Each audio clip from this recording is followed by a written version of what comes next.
Hello my dear student. आज एक और आपका टाइप रह गया है फ्रैक्शन का, जिसे हम बोलते हैं इक्विवेलेंट फ्रैक्शन यानी कि समतुल्य भिन्न। इसके बाद ये आपका टॉपिक फिनिश हो जाएगा। देखो समझते हैं इक्विवेलेंट फ्रैक्शन किन्हें कहते हैं। The fraction that have same value after being simplified और लोएस्ट फॉर्म, यानी कि जिसको सिंप्लीफाई करने पर या इसको सरल करने पर लोएस्ट फॉर्म, यानी कि उनको हम लोएस्ट फॉर्म में कन्वर्ट करने के बाद अगर सेम वैल्यू आती है तो उन्हें हम इक्विवेलेंट फ्रैक्शन कहते हैं। अगर उनको अलग अलग डिफरेंट वैल्यू आ रही है तो उनको हम नॉट इक्विवेलेंट, यानी वो इक्विवेलेंट नहीं होंगी, समतुल्य नहीं होंगी। हिंदी में भी डेफिनेशन आपकी लिखी हुई है, देखेंगे। तो पहले हम चेक करते हैं 3/5 और 12/20 इन दोनों, ये दोनों आपकी इक्विवेलेंट फ्रैक्शन है या नहीं है। तो इनको सिंप्लीफाई करने के लिए आप ये चेक करो 3 और 5 क्या हम किसी नंबर से ये कोई कटने वाले हैं। आपका दोनों नंबर्स 3 और 5 नहीं कटेंगे, क्योंकि दोनों के दोनों आपके प्राइम नंबर्स हैं। ये 3/5 ही रहने वाला है। और यहाँ की बात करें इसकी, तो ये 2 से आपका डिवाइड हो जाएगा।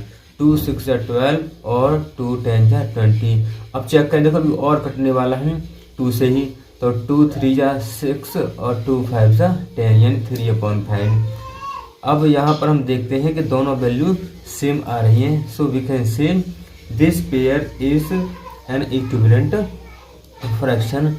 ये कह देंगे आपके ये इक्विवेलेंट फ्रैक्शन है। ये आपके हो गए इक्विवेलेंट, हो गया क्लियर। इसके बाद कहते हैं, इसको चेक करते हैं 8/36, ये 4 से कटने वाला है। 4 2 8 और 4 9 36। तो ये तो आपका 2/9 आ जाएगा।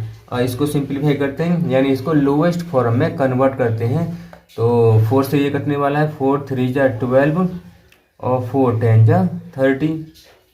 यहाँ देखेंगे तो 3/10। इसका मतलब ये आपका नॉट इक्विवेलेंट है, ये आपका इक्विवेलेंट नहीं है। यानी सॉल्व करने के बाद वैल्यू का सेम आना ज़रूरी है। यहाँ पर देखा हमने 3/5 सेम आया था, लेकिन यहाँ पर सेम नहीं आया। इसको चेक करते हैं। आप देखो, इसको हम करेंगे लोएस्ट फॉर्म में, तो ये कटेगा 2 3 6 2 3 6 और ये आएगा 2 10 20, यानी कि इसको हम लिख लेंगे 3/10।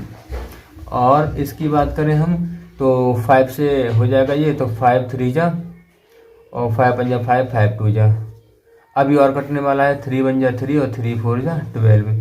ये 1/4 है, ये 3/10 है। क्या ये दोनों बराबर है? बिल्कुल सॉरी। तो ये भी आपका सेम नहीं है। यानी इस 3 क्वेश्चंस में हमारा सिर्फ पहला ही पेयर ऐसा था जो कि कन्वर्ट करने के बाद या सरल करने के बाद दोनों वैल्यू सेम आई थी। पहला ही पेयर इक्विवेलेंट है। दूसरे और तीसरे में वैल्यू सेम नहीं आई है, इसलिए ये दोनों बाद के नॉट इक्विवेलेंट फ्रैक्शन माने जाएंगे। आई होप ये टाइप्स ऑफ फ्रैक्शन आपके सभी क्लियर हो गए होंगे।